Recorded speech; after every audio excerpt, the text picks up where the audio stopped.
légumineuses que nous célébrons aujourd'hui sont des spéculations qui régorgent de nombreuses potentialités.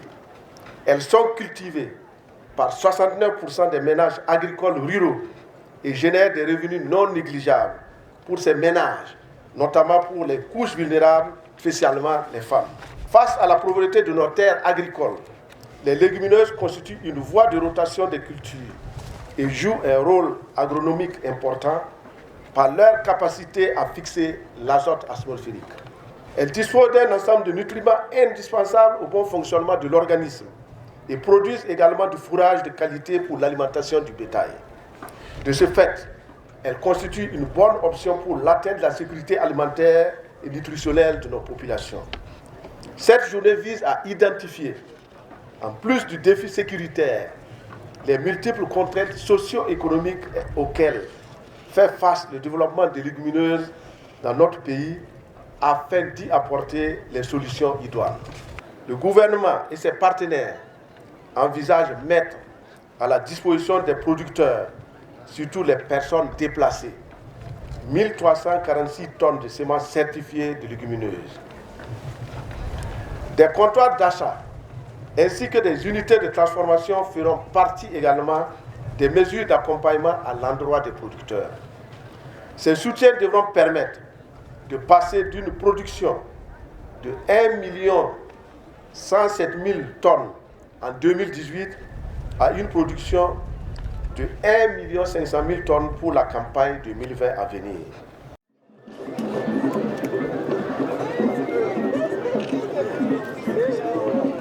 Je voudrais tout d'abord remercier le ministère de l'Agriculture pour l'honneur qu'ils m'ont fait en me désignant marraine de la journée des légumineuses. Et je ne vais pas vous cacher mon attirance pour les légumineuses de par sa haute qualité nutritionnelle. Elle permet de résoudre des problèmes de nutrition dans notre pays. Elle s'exporte bien et les feuilles, non seulement ça enrichit notre alimentation, ça sert également comme fourrage. Elle permet de réduire les effets néfastes de l'émission des gaz à effet de serre. Donc c'est tout bénef pour nous, surtout pour les femmes. Et aujourd'hui, si je suis là, c'est pour encore une fois inviter les femmes, les groupements féminins, les coopératives féminines à s'investir dans la production, dans la culture et la production de légumineuses. Avec cette culture, ça permet non seulement aux personnes les plus vulnérables, comme les femmes et les jeunes, de pouvoir accéder à des revenus stables. Et nous avons fait cette journée en tenant compte de l'insécurité, parce que vous avez eu un certain nombre de personnes qui se sont déplacées et qui ont eu des difficultés à produire.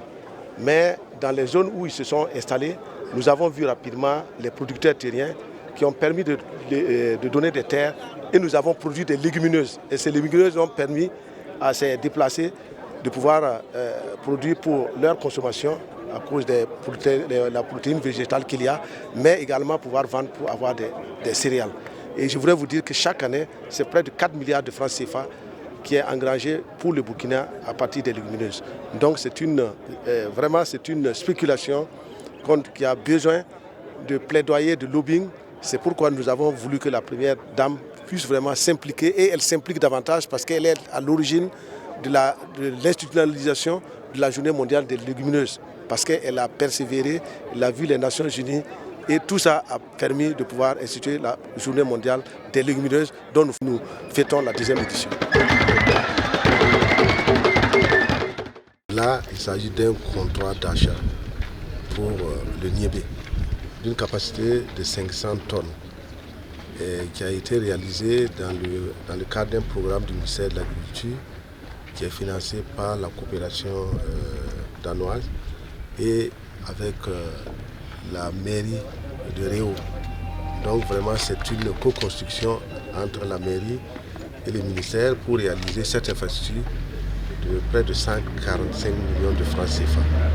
C'est pour dire que nous sommes dans une dynamique pour appuyer les filières. Et cette dynamique, c'est pouvoir mettre en place des comptoirs d'achat pour éviter les achats portion, parce que c'est là qui pénalise les producteurs.